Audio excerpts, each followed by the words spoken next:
Well, hello there. Welcome back to Grandma Ray Don't Play, and I'm Rachel. So I want to talk to you a little bit. Is that okay? Alright, so I'm going to talk to you about senior citizen retirement. Yes, senior citizen retirement. So I'm sure everyone knows someone who is a senior citizen that is no longer working and retired. Well, let's talk about that. Okay, so that means that they're living on a fixed income. There's no extras coming in nowhere. They have to manage that money. And when you retire, just so that everyone knows, you do not get everything you put out into retirement, into Social Security. They give you a percentage. And I think the percentage is somewhere around 70%. It might be lower now because they go up and down with that. And you have to now manage your life. You know, your style of living is not going to change because you're going to do whatever you've been doing your whole life. So, but unfortunately, you'll have to change because you're going to find yourself not having sufficient amount of money to do all those things. Not even just recreational things, but nothing. You can't even survive paying the bills you're supposed to pay because the money is so little and there's no extra coming in. So I want to talk about that, okay, and maybe bring some points to you that you might want to consider, or how you can get some help, because we all can get help, right? And not just people who retired. Let's go straight to everybody. What about people who are on disability? It's called SSI. That's another fixed income. And what can you do about expenses? Because again, you're trying to manage a small amount of money and trying to live just like everybody else. Your living is the same expense as somebody working.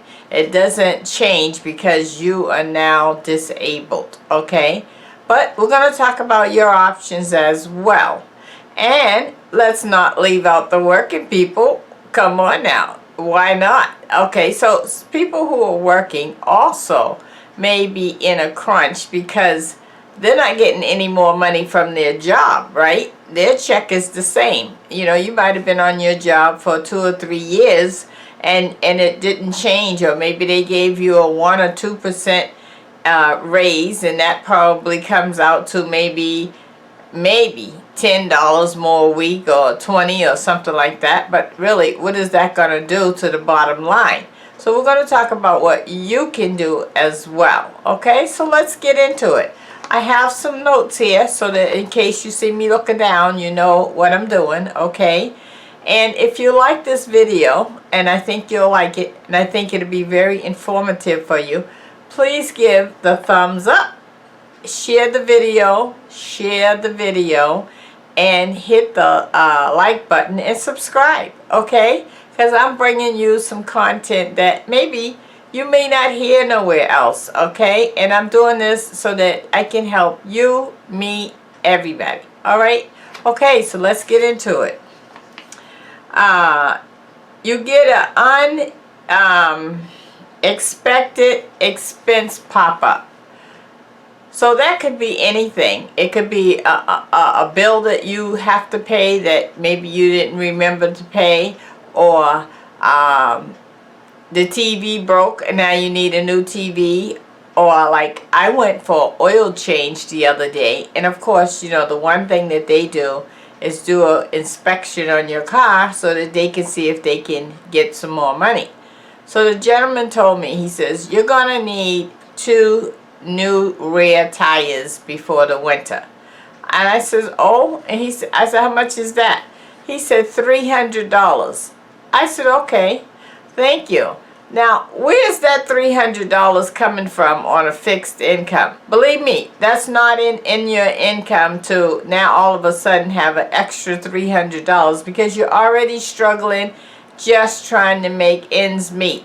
You know, when you get your check, maybe you go out or you order out, you have, you know, like a some enjoyment, and then after that it's over. Maybe a week, 2 weeks into the month, after that you're broke, you're struggling. It's crazy. It's really, really crazy, okay? And then they got a nerve to want to cut back on Social Security for 2020. It's insane, okay? So this unexpected expense, what are you going to do? Okay, so maybe you got a little savings, and if you keep going to your little savings, it gets lower and lower and lower and lower until the point where it's going to eventually be zero. And then what do? Do you give up the car? Do you not pay a bill that's due? Just what do you do? Even something like excise tax can come through, and you know, if you don't pay the excise tax, then you get that can affect your license. They can take that, and of course they keep adding up on the fees. So you know, it's just a no-win situation. We've got to figure out how to survive with this fixed income. Okay, your rent, gas bill, light bill, that can also go up. Not can, will go up automatically. Okay, so if you're living in your own house, you'll soon find out, soon as something major happens, like you need a furnace or a roof or this or that, okay, you can handle the first blow, but what about the next blow? You know, eventually you got a problem, and maybe that's why people, they do downsizing.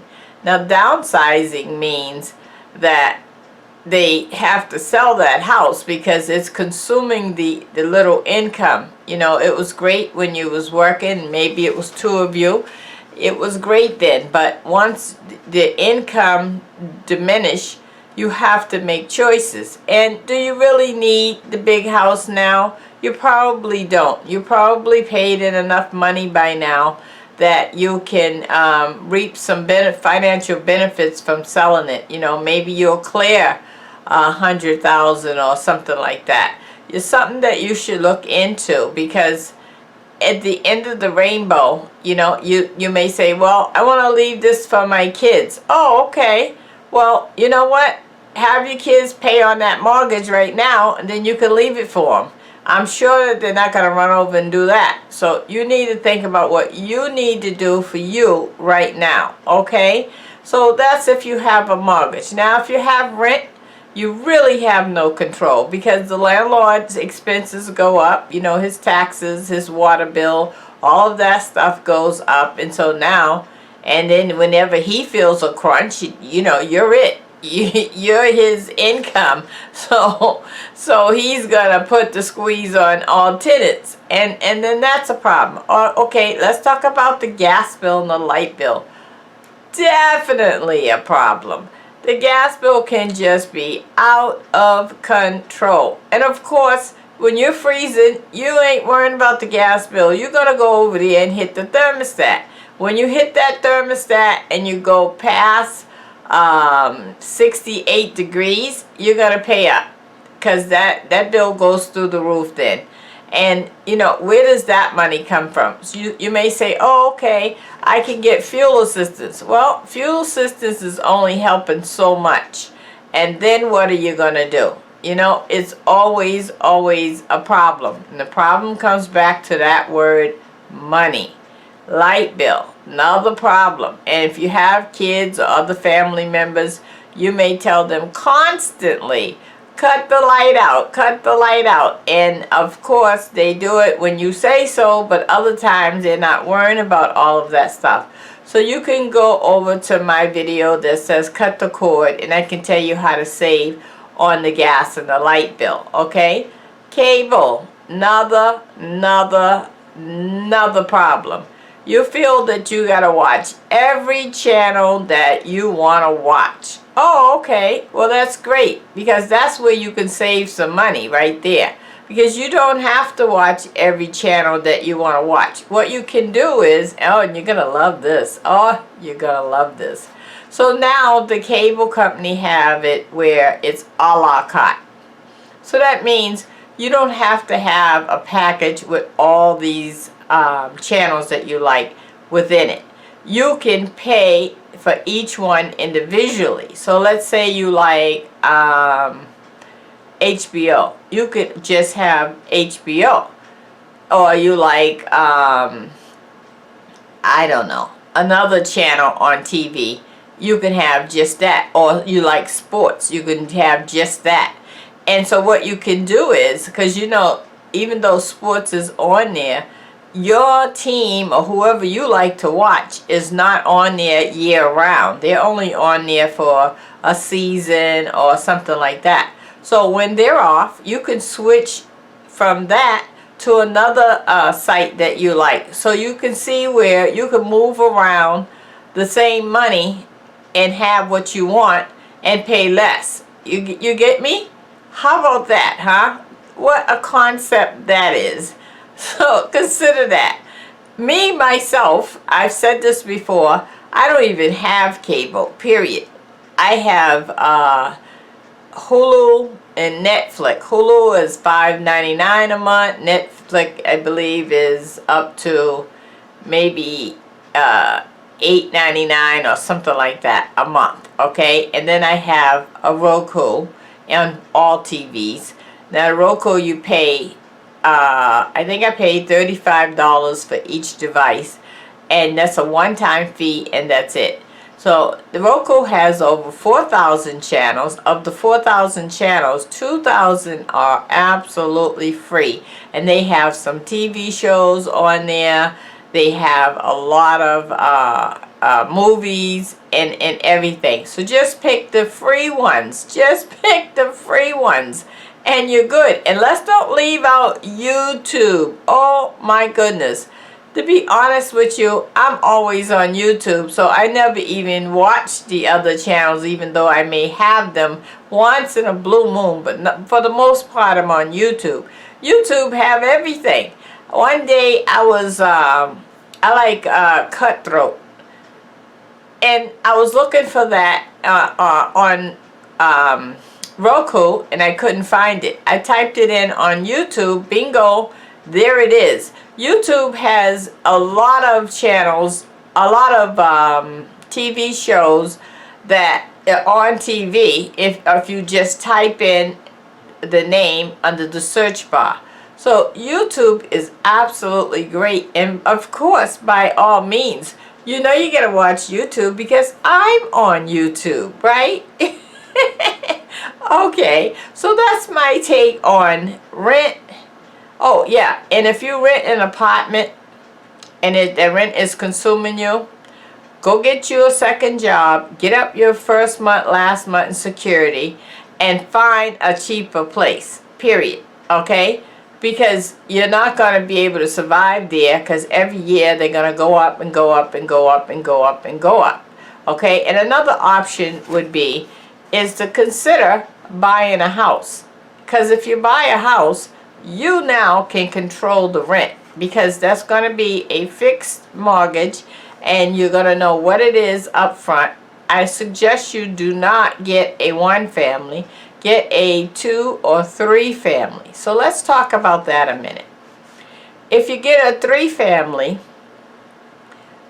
one rent pays the mortgage, one rent pays the gas bill, the light bill, the upkeep of the building, and you can live rent free. Now you have just gave yourself a bonus. So let's say your rent was $1,500, and now you no longer have to pay that $1,500, and that $1,500 is now in your pocket. In addition to that, there's a lot of tax write-offs when you do a multi-unit. You know, the 2 apartments that you rent out is a tax deduction for you, so you pay less taxes. I'll get more into real estate one day with you to help you out. I was into real estate for 30 years. For 30 years, I bought houses, fixed them up, and sold them. So I can tell you more about that at another time, but I just wanted to just throw that little piece of advice out there to you to start getting you to think. And the last thing I want you to do before I get back to you on real estate is I want you to go and take a first-time home buyers class, because if you do that, they can help you with the down payment. Like, you can get a down payment for 3% down, which is a huge help, huge help. Plus you learn all about real estate. Okay, so I suggest you do that. All right. Okay, so let's move on. How do you buy food? You know, when you finish paying out all the bills, you probably have, I don't know, maybe $200-300 left, and that's supposed to be for the gas for the car, the food, the everything that would come up under the sun. And so what I see senior citizens do is they don't really concern themselves that much about a whole lot of food anymore. Sometimes they don't even eat, period. Or they'll go down to eating beans or something that's inexpensive, because this is how they have to live to stretch to get through the month. Now that's a real problem, and we need to think about how we can help solve that problem. Okay, you have senior citizens around you, you know, just think about that for a minute. So maybe when you go to the grocery store, maybe you are financially able to pick up 1 or 2 packages of meat and drop that off over there to them, because you could be really helping them, because I'm telling you, they're suffering because it's not enough money to survive, and they're more concerned about the rent and the gas bill and the phone bill and all of that stuff, and then they really, you know, the food is the last thing on the list. So please help them out. Take them some bread or some milk.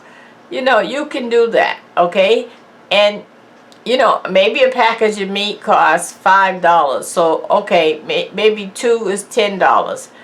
Take that over there, because $10, you spend more than that at a restaurant. And you know, you'll be blessed when you bless someone else. Please help out the senior citizens, okay? Okay, so what happens if you have a pet, right? Now, the pet needs supplies. They need the food. If it's a cat, they need the food and the litter. And what happens when they get sick and they got to go to the vet? Oh my goodness, have you ever heard of how much the cost for that is? Oh, that can go up into the hundreds. And the vet wants the money now. Where's that money coming from? Is that supposed to come out of the fixed income? No, I don't think so, because you didn't have that in the first place.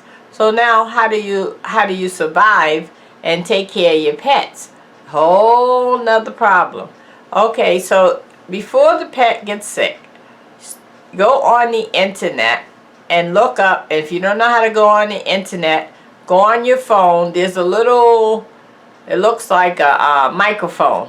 That's Google. Hit that and then say free vets in my area, whatever area you're in. Say the name of the town or the zip code, and all of that information will come up, and you need to go and search out that vet in advance before something happens. So when something happens, you don't panic, and you're able to get your pet taken care of, because I know your pet is another family member. You love your pet. You know, that's your companion.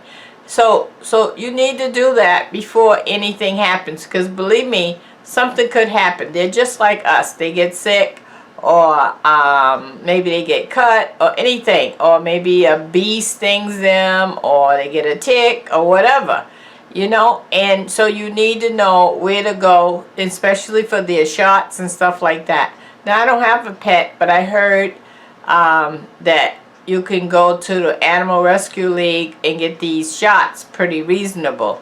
So you need to find out where they're at, how much they charge, compare them to your vet that you go to, so that you can stay up on top of this, okay? It's just like your child. You have to have insurance for your child, So you have to have either insurance for the pet, which I understand that you can get some kind of policy that will cover that. And so you might want to look into that, okay? Okay, now I'm going to end this video, and on my next video I'm going to talk about my mother, who was a senior citizen, and how she was suffering with a fixed income. That's on the next video, so stay tuned for part 2. This is part 1, and it's a pleasure serving you. It's a pleasure talking to you. I like to talk to you once in a while because I have a lot balled up in me that I want to say, and how am I going to say it unless I stop for a minute and just talk to you, okay? And I hope I'm saying something that will help you. Don't just listen, but if this is you, take some of these actions and put it into motion, okay? Alright, so hit the like button if you like it, share the video, and subscribe, okay? And I'll talk to you on part 2. Thank you. Bye-bye.